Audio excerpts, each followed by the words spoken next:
السلام علیکم ورحمۃ اللہ وبرکاتہ۔ الحمدللہ رب العالمین الرحمن الرحیم مالک یوم الدین ایاک نعبد و ایاک نستعین۔ حضرات و سامعین ناظرین، اللہ رب العالمین نے قرآن حکیم کے اندر ارشاد فرمایا لقد کان لکم فی رسول اللہ اسوۃ حسنہ، کہ ہم نے اللہ کے نبی صلی اللہ علیہ وسلم کی زندگی تمہارے لیے بہترین نمونہ بنا کر بھیجی ہے۔ یہ نمونہ ان لوگوں کے لیے ہے جو اللہ کے نبی صلی اللہ علیہ وسلم پر ایمان رکھتے ہیں، اللہ پر ایمان رکھتے ہیں، قیامت کے دن پر ایمان رکھتے ہیں۔ تو اللہ کے نبی صلی اللہ علیہ وسلم نے بھی ہماری ہر لحاظ پہ تربیت فرمائی۔ اللہ کے نبی صلی اللہ علیہ وسلم نے ہر اس عمل کی ہمارے لیے وضاحت فرمائی جس کے کرنے سے امت کی بھلائی ہو سکتی تھی، اور ہر اس عمل سے بھی منع فرمایا جس کے کرنے سے امت کو نقصان ہو سکتا تھا۔ انہی برائیوں میں سے ایک برائی ہے آج کل جو ہمارے معاشرے میں پائی جاتی ہے، وہ برائی ہے راستے میں بیٹھنا۔ وہ جگہ جہاں پر عام گزرگاہ ہے، لوگ آتے ہیں جاتے ہیں، ان جگہوں پر پڑاؤ ڈال کر بیٹھ جانا،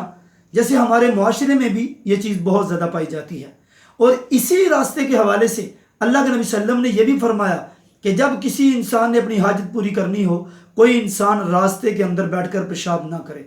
اس راستے میں پیشاب کرنے سے بھی منع کیوں فرمایا؟ اس لیے کہ لوگوں کے آنے جانے والے جو لوگ ہوں گے، جو راستے سے گزر رہے ہوں گے، ان لوگوں کو تکلیف ہوگی اس آدمی کے پیشاب کرنے سے۔ تو اس طرح سے اللہ کے نبی صلی اللہ علیہ وسلم نے ہر نقصان دہ والی چیز جو امت کے لیے بہتر نہیں تھی، جو عوام کے لیے بہتر نہیں تھی، پیارے پیغمبر نبی محمد صلی اللہ علیہ وسلم نے اس کی وضاحت فرمائی۔ ان میں سے ایک عمل یہ بھی ہے کہ یہ جو لوگ معاشرے میں، آج کل کے معاشرے میں لوگ جو ہے راستوں میں بیٹھتے ہیں، راستوں میں محفلیں جماتے ہیں، راستے میں بیٹھے ہوتے ہیں، اپنے باتیں کر رہے ہوتے ہیں۔ صرف ایک راستہ نہیں، اگر کسی راستے سے گزر رہے ہیں، اس گزرگاہ ہے، اس راستے پہ اگر کوئی دکان آتی ہے، کوئی مارکیٹ آ جاتی ہے، وہاں پر لوگوں کا کھڑا ہونا، لوگوں کا باتیں کرنا، لوگوں کا فضول وہاں پر ٹائم ویسٹ کرنا جو ہے، یہ ایک لوگوں کا غلط طریقہ اور انداز ہے۔ اس کی دو وجوہات ہیں۔ ایک وجہ تو یہ ہے کہ ہم اللہ کے نبی صلی اللہ علیہ وسلم کے حکم کی نافرمانی کر رہے ہیں کہ پیارے پیغمبر نے راستوں میں بیٹھنے سے، راستوں میں کھڑے ہونے سے، جو عام گزرگاہیں ہیں جہاں سے لوگ آتے جاتے ہیں، ان سے منع فرمایا ہے۔ اور دوسرا اس کا نقصان یہ ہے کہ جب ہماری مائیں بہنیں، ہمارے گھر والے لوگ، وہ عورتیں جب وہاں سے گزریں گی، اس طرح سے وہاں سے جب گزریں گی، ان کے لیے وہ تکلیف کا باعث ہوگا۔ لوگ وہاں پہ کھڑے ہوتے ہیں، نوجوان لڑکے وہاں پہ کھڑے ہوتے ہیں، ہماری عورتیں، ہماری مائیں بہنیں یا ہمارے محلے کی عورتیں، اس طرح سے عورتیں گزر رہی ہوتی ہیں۔ لوگ خواتین کی طرف دیکھتے ہیں، خواتین کے لیے ایک تکلیف کا باعث ہے، خواتین کے لیے تکلیف کا باعث اور لوگوں کے لیے گناہ کا باعث ہو رہا ہے۔ اسی لیے یہ اتنا برا عمل ہے کہ اللہ کے نبی صلی اللہ علیہ وسلم کو صحابہ نے آ کر کہا کہ یا رسول اللہ، صحابہ جو ہیں کچھ راستے میں کھڑے ہوتے ہیں۔ حضرت ابو سعید خدری رضی اللہ تعالی عنہ حدیث کے راوی ہیں، فرماتے ہیں کہ پیارے پیغمبر نبی رحمت صلی اللہ علیہ وسلم نے جب یہ حدیث بیان کی کہ لوگوں راستے میں بیٹھنے سے بچو، راستے میں نہ بیٹھا کرو، اس کی وجہ بھی یہی تھی، اس کا سبب بھی یہی تھا کہ راستے میں جب لوگ بیٹھے ہوتے ہیں، بعض لوگ تو ایسے بھی ہوتے ہیں جو لوگ اپنے کام کی وجہ سے بیٹھے ہوتے ہیں، اور بعض لوگ صرف اس نیت اور ارادے کے ساتھ وہاں بیٹھے ہوتے ہیں کہ آنے والے لوگوں کے اوپر آوازیں کسنی ہیں، آنے والے لوگوں کو دیکھنا ہے، آنے والی خواتین کو تنگ کرنا ہے، ان کے ساتھ چھیڑ خانی کرنی ہے۔ اس طرح کے معاملات کرنے والے لوگ بھی اپنے ارادتاً اور نیت بنا کر وہاں پر بیٹھتے ہیں۔ تو صحابہ سے جب اللہ کے نبی صلی اللہ علیہ وسلم نے فرمایا کہ تم راستے میں نہ بیٹھا کرو، صحابہ فرماتے ہیں یا رسول اللہ، ہمارے پاس بیٹھنے کی، باتیں کرنے کی وہی جگہ ہے۔ تو اللہ کے نبی صلی اللہ علیہ وسلم نے پھر کیا کہا؟ اگر تمہارا مجبوری ہے وہاں پر بیٹھنا، اگر تمہارا ضروری ہے، تم وہاں پر ہی بیٹھنا چاہ رہے ہو،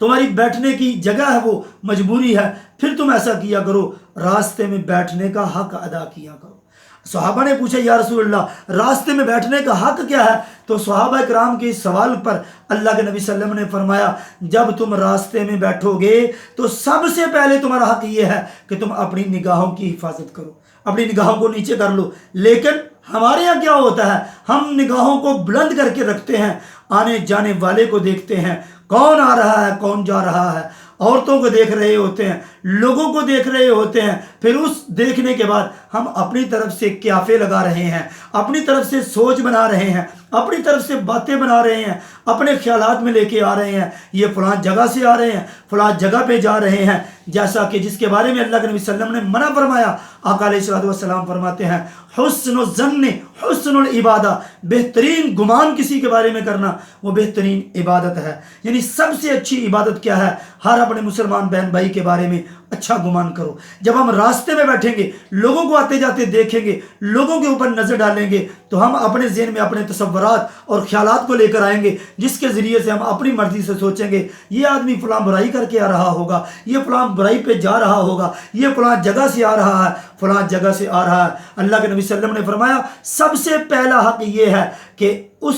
اپنے بیٹھنے کا جو حق ادا کریں، اس بیٹھنے کا حق یہ ہے کہ ہاں اپنی نگاہوں کو نیچے کر کے رکھیں، اپنی نگاہوں کی حفاظت کریں۔ اور اس سے جب ہم راستے میں بیٹھتے ہیں، فضولیات میں بیٹھتے ہیں، خام کے وہاں پہ بیٹھے ہوتے ہیں، اس میں ہمارا ٹائم ویسٹ ہوتا ہے، ہمارا وقت کا ضیاع ہو رہا ہوتا ہے، اور راستے میں بیٹھنے کے ہم حق ادا نہیں کریں گے، ہمارا بیٹھنا وہاں پر گناہ میں شمار ہوگا۔ اسی طرح اللہ کے نبی صلی اللہ علیہ وسلم نے فرمایا دوسرا حق یہ ہے راستے میں بیٹھنے کا کہ اگر تم راستے میں بیٹھے ہو، راستے میں کوئی تکلیف دینے والی چیز ہے اس کو ہٹا دیا جائے۔ اگر کوئی ایسی چیز ہے جو آنے جانے والے لوگوں کے لیے، مرد و عورت کے لیے تکلیف کا باعث ہو سکتی ہے، اس تکلیف دینے والی چیز کو راستے سے ہٹا دو۔ لیکن ہم کیا کرتے ہیں؟ ہمارے ہاں لوگوں نے اپنی اپنی مرضی کے مطابق اپنے گھروں کے سامنے، اپنی گلیوں کے آگے سپیڈ بریکر بنائے ہوئے ہیں، رکاوٹیں رکھی ہوئی ہیں، کسی جگہ پر کوئی چیز لگا کر راستے بند کیے ہوئے ہیں۔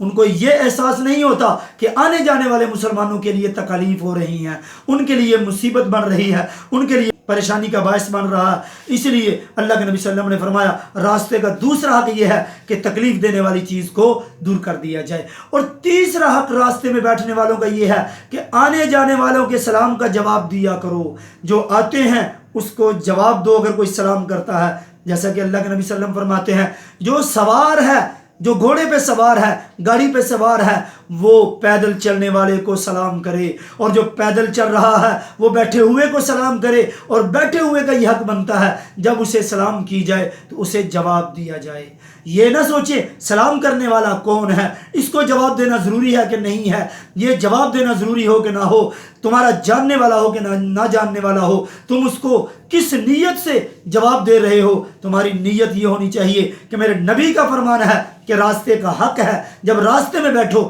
تو سلام کرنے والے کو جواب دینا چاہیے۔ جب آپ اس کو جواب دو گے تو چلنے والے کو سکون اور اطمینان ہوگا، یہ جو راستے میں بیٹھا ہوا ہے یہ کوئی شریف آدمی بیٹھا ہوا ہے، کوئی ڈکیت اور چور نہیں بیٹھا ہوا کہ اس کو لوٹنے کے لیے، اس کو تکلیف دینے کے لیے وہاں پر ہے۔ سلام کا مطلب کیا ہے؟ اللہ کے نبی صلی اللہ علیہ وسلم جب مدینہ میں جاتے ہیں تو مدینہ میں جا کر بھی اللہ کے نبی صلی اللہ علیہ وسلم نے سب سے پہلے جو صحابہ کو ترغیب دی، صحابہ کی جو سب سے پہلے تربیت کی، اس میں سے یہی تھا کہ صحابہ افشوا السلام، تم سلام کو پھیلاؤ، ایک دوسرے کے ساتھ سلام کیا کرو۔ جب سلام کرو گے تو سلام کرنے کا مطلب کیا ہے؟ جب ہم ایک مسلمان بھائی کو کہتے ہیں السلام علیکم تو اس کو ہم کیا ضمانت دیتے ہیں کہ میری طرف سے آپ پر رحمتیں ہوں، آپ سلامتی میں ہو، میری طرف سے آپ کو کوئی تکلیف نہیں ہوگی۔ تو آگے سے وہ جواب دیتا ہے وعلیکم السلام ورحمۃ اللہ وبرکاتہ، تو وہ بھی اپنے بھائی کو یہ جواب دے رہا ہے، یہ اس کو اطمینان دلا رہا ہے، اس کو یقین دلا رہا ہے کہ اگر میں تمہاری طرف سے سلامتی میں ہوں تو تم بھی میری طرف سے سلامتی میں ہو۔ اس لیے جب کوئی تمہیں سلام کرے تو سلام کرنے والے کو جواب دو، تاکہ اس مسلمان بھائی کو اطمینان اور سکون اور یقین ہو جائے کہ یہ بیٹھنے والا میرا مسلمان بھائی ہے، مجھے اس سے کوئی خطرہ لاحق نہیں ہے۔ لیکن اگر اسی طرح ہم اپنے اولاد کو دیکھتے ہیں، آج کے معاشرے میں دیکھتے ہیں، لوگوں کو دیکھتے ہیں، ہمارے نوجوان جاتے ہیں گھروں سے سکول میں، کالج میں، اپنے وقت پہ جا رہے ہوتے ہیں، لیکن راستوں میں گھومتے رہتے ہیں، کبھی ادھر جا رہے ہیں کبھی ادھر جا رہے ہیں، مارکیٹوں میں، بازاروں میں، راستوں میں بیٹھے رہتے ہیں، سارا دن سارا ٹائم وہاں پر ویسٹ کرتے ہیں، وہاں پر ٹائم گزارتے ہیں۔ تو اسی طرح سے وہ اپنا ٹائم سارا گزارنے کے بعد پھر وہ اپنے گھروں کو واپس لوٹ آتے ہیں، حالانکہ گھر والوں کی نگاہ میں کیا، وہ بچے ہمارے سکول میں ہیں یا کام کاج پہ ہیں، لیکن وہ راستوں میں بیٹھ کر آوارہ گردی کر کے سارے واپس آ جاتے ہیں۔ کوئی سکول کے لیے بھی ان کا ٹائم ویسٹ ہو رہا ہے، والدین کو دھوکہ مل رہا ہے۔ اس لیے یہ ہمیں ایک خیال کرنا چاہیے کہ ہم والدین کے حکم کی نافرمانی بھی کر رہے ہیں، اور اسی طرح سے اللہ کے نبی صلی اللہ علیہ وسلم نے فرمایا راستے میں بیٹھنے کا ایک اور حق کیا ہے کہ ہر آنے جانے والے کو اچھی بات کی تلقین کرو، اچھی بات کا حکم دو، نیکی کا حکم دو۔ ہم کیا کرتے ہیں، راستے میں بیٹھے لوگ جو ہوتے ہیں وہ دوسروں کے انتظار میں ہوتے ہیں، گروپ بناتے ہیں، ان کو لے کر آتے ہیں، ان کو غلط راستے پہ لگا رہے ہوتے ہیں۔ حالانکہ راستے میں بیٹھنے کا یہ حق ہے کہ لوگوں کو صحیح بات کا حکم دو۔ اور اس کے بعد اللہ کے نبی صلی اللہ علیہ وسلم نے فرمایا کہ راستے میں بیٹھنے کا راستے کا یہ حق ہے کہ لوگوں کو بری باتوں سے منع کرو۔ اگر کوئی برا کام کر رہا ہے، اگر کوئی غلط راستے پہ چل رہا ہے، اگر کوئی اللہ اس کے رسول کی نافرمانی کر رہا ہے، اگر کوئی والدین کی نافرمانی کر رہا ہے، اگر قرآن و سنت کی نافرمانی کر رہا ہے، تو اس کو اس برائی سے روکنا چاہیے۔ اگر یہ کام کر سکتے ہو، اگر راستے کا حق یہ ادا کر سکتے ہو، پھر تمہیں راستے میں بیٹھنے کی اجازت ہے۔ اگر یہ تم راستے کے حقوق نہیں ادا کر سکتے، اپنی نگاہوں کو نیچا نہیں رکھ سکتے، تکلیف دینے والی چیز کو نہیں ہٹا سکتے، سلام کرنے والے کا جواب نہیں دے سکتے، اچھی باتوں کی تلقین نہیں کر سکتے، بری باتوں سے نہیں روک سکتے، تو پھر تمہیں راستے میں بیٹھنے کا کوئی حق نہیں ہے۔ اگر تم حق نہیں ادا کر سکتے، پھر راستے میں نہیں بیٹھ سکتے۔ اللہ کے نبی صلی اللہ علیہ وسلم نے صحابہ کو اسی شرط کے اوپر ان کو اجازت دی تھی کہ تم راستے میں بیٹھو۔ بیٹھنے کا یہ حق ہے کہ تم راستے کے حقوق ادا کرو۔ اگر حقوق ادا کر لو گے، کر سکتے ہو، پھر راستے میں بیٹھ کر بے شک باتیں کرو، لیکن یہ یاد رکھنا تمہاری نگاہوں کی حفاظت ہو، یہ یاد رکھنا تکلیف دینے والی چیز کو تم نے ہٹانا ہے، یہ یاد رکھنا سلام کرنے والا سلام کر جائے، تم اپنی باتوں کے اندر نہ کھوئے رہنا، بلکہ تم اس کے سلام کا جواب دو گے، یہ بھی تمہاری ذمہ داری بنتی ہے۔ اور یہ بھی یاد رکھنا کہ اچھی باتوں کی تم تلقین کرو گے، اور یہ بھی یاد رکھنا کہ تم نے بری باتوں سے روکنا ہے۔ یہ راستے کے حق ہیں، حق ادا کر سکتے تو راستے میں بیٹھ جاؤ، اگر نہیں ادا کر سکتے پھر راستے میں بیٹھنے کا کوئی حق نہیں ہے۔ اس لیے میرے بھائیوں، میرے دوستوں، بزرگوں، ہمیں بھی یہ سوچنا چاہیے کہ ہم راستوں میں، گلی محلوں میں، چوکوں چوراہوں میں باتیں کرنے کے لیے کھڑے ہو جاتے ہیں، فضولیات میں ٹائم ویسٹ کرنے کے لیے کھڑے ہوتے ہیں۔ میرے بھائیوں، یہ کھڑے ہونے کی جگہ نہیں ہے۔ یہاں سے گزرنے والی جو خواتین ہیں کوئی بیگانی نہیں ہے، ہماری اور آپ لوگوں کی ہوا کرتی ہے۔ ظاہر ہے جو انسان جس محلے میں ہوتا ہے اسی محلے میں کھڑا ہوتا ہے، دوسرے لوگ کھڑے نہیں ہونے دیتے، وہ نکال دیتے ہیں وہاں سے۔ جب اپنے محلے میں کھڑے ہوگے تو ہماری مائیں بہنیں وہاں سے گزرے گی، وہاں سے جب گزریں گی تو پھر انہی کے اوپر ہماری نظریں پڑیں گی، انسان گناہ میں جائے گا۔ اس لیے ہمیں یہ حق نہیں کہ ہم راستے میں کھڑے ہوں یا راستے میں بیٹھیں، اس لیے کہ راستے کے حق ادا کرنے پڑیں گے۔ اللہ رب العالمین سے دعا ہے کہ اللہ صحیح معنوں میں ہمیں راستے کے حقوق ادا کرنے کی توفیق عنایت فرمائے۔ وآخر دعوانا الحمدللہ رب العالمین، والسلام۔